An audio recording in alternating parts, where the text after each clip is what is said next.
Hello, this is Bob Barrow again with Conversations with an Artist at the Wichita Falls Art Association Gallery. And today we are with, some of you may know him as Joshua. I'm going to call him Josh Bradley. Now, Josh, I've seen your work, but this is the first time I've met you, so tell us something about yourself. Honestly, I really love the Southwest and Western art, wildlife art, so I try to do the best that I can to make those a reflection of that. And then, what led you to become an artist? I've always drawn. As a little kid, I've always drawn, been involved with making things with my hands, playing with Lego bricks, putting things together, taking them apart. And honestly, it was a way of escape for me. You say you like the Southwest. Where are you from? I'm born and raised here in Wichita Falls, so always been in North Texas my whole life. But I've always been fascinated with Native American culture, the Southwest, the desert. I always love those things. So that's where you get your inspiration? A lot of times, yeah. I've also loved the library. So I found a book when I was younger called The Living Tradition of Maria Martinez. And it had these wonderful black on black pottery pieces. And 10 years later, here I am making imitations of pottery out of wood.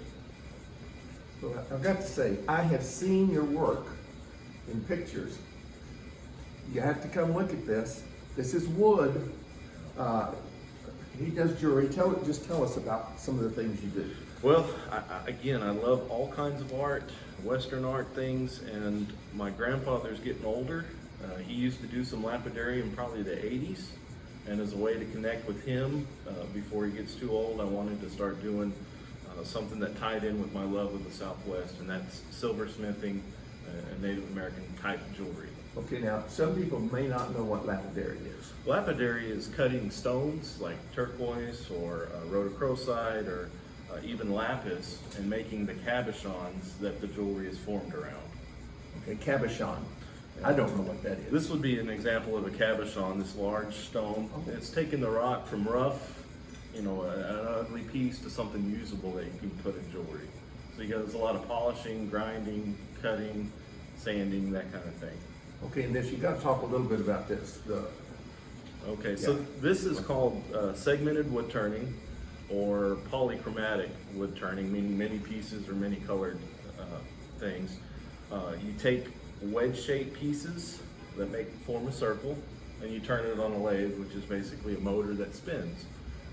To make those larger in diameter, you either cut the pieces bigger or you add pieces between it, and that's what I do is I add designs in there to get the look I'm after. In this case, it's supposed to be a bison skull, and it's inside and out.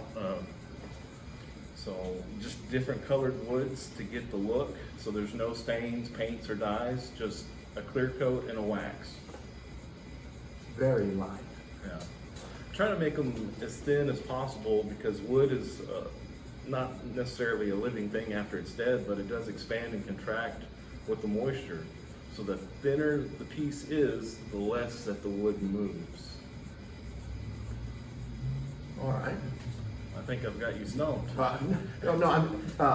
Do you have a website? I do have a website that started on Wix, but you'll more likely to find me on Instagram, Art by Joshua Bradley, or Turned Wooden Art by Joshua Bradley on Facebook.